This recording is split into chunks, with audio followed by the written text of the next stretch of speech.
Are you gloating about the fact that you've managed to stay in a final salary pension scheme in the private sector? Did you really think you'd get away with it? They're coming to get you. If there's one point in time that I would say defines the beginning of the pensions crisis, it was the quiet introduction in the 1980s of defined contribution schemes. They've gradually replaced defined benefits or final salary pensions across the private sector, leading to a great pensions divide compared to the public sector with their gold-plated, index-linked schemes. I sometimes refer to the golden generation who retired in the 1990s on some of the best final salary schemes known to man. People who rose to senior positions in large corporations, then retired on, say, 2/3 of their final salary, inflation-linked for life, and passed on to their spouse when they shuttled off their mortal coil. How far off those heady days now seem, with most private sector final salary schemes closed to new entrants and some existing members being forcibly switched to defined contribution schemes. If you've forgotten the jargon, this means the only thing that's certain is how much you put in. What comes out the other end depends entirely on forces outside your control, such as stock market performance over the next 3 decades. And you haven't got a crystal ball handy? I hold no grudge against those born a decade or two ahead of me. They worked hard for their success, and the pension was just one part of the package that compensated for them for that work. But for those gloating that they've managed to keep their final salary scheme when all around are losing theirs, I have bad news. There's more pain on the way. If your bullshit antennae are as finely tuned as mine, you'll have a field day with this quote from Pensions Minister Steve Webb.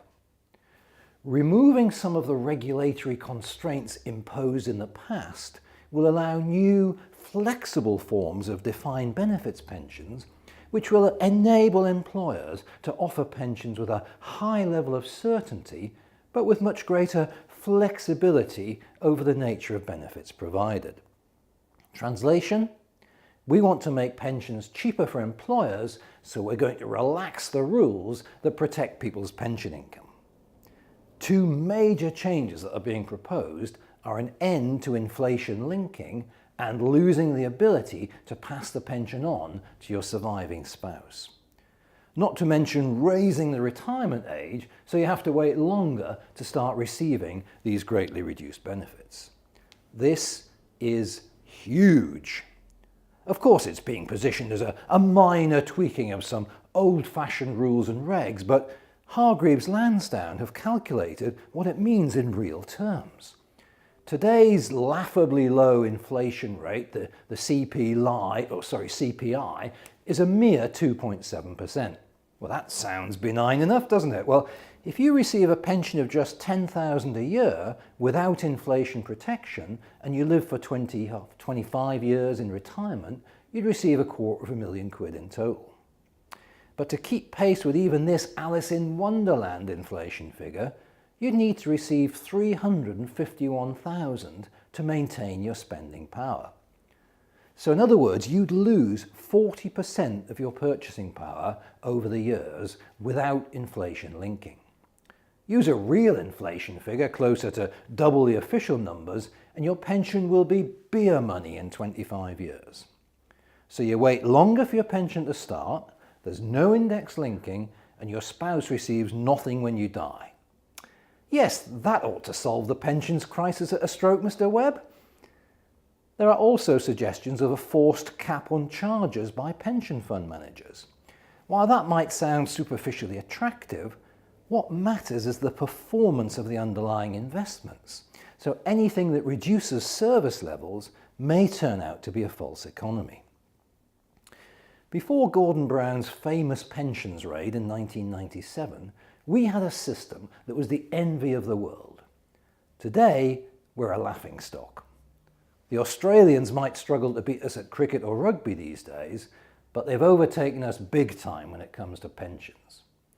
More than half of all Australians have a superannuation pension pot, or super, which is big enough to give them a decent retirement income. It's been compulsory for 20 years, with employers paying 9.25% of salary into the scheme, and that's rising to 12% in 8 years' time. They've got strong standards of governance and, critically, the choice to take their pot to any investment provider they choose, rather than being locked into the employer's default funds. It may seem bizarre to a UK audience that thinks about pensions the way they think about going to the dentist, but the Bruces and Sheilas out there in Oz actually stand around the Barbie discussing the performance of their self-managed supers. So they've got great pensions, they've got year-round sunshine, they've got a great outdoor lifestyle. Do they still offer the £10 fare to go to Oz, or do I need to get a criminal record first? Let me be serious for a moment. These new flexible defined benefit schemes look to me like another nail in the coffin of a pension system that's already on life support. You must look to accumulate assets during your working life that will provide you with income independent of anything that happens with your pension scheme. With pensions, more than most things, be careful out there.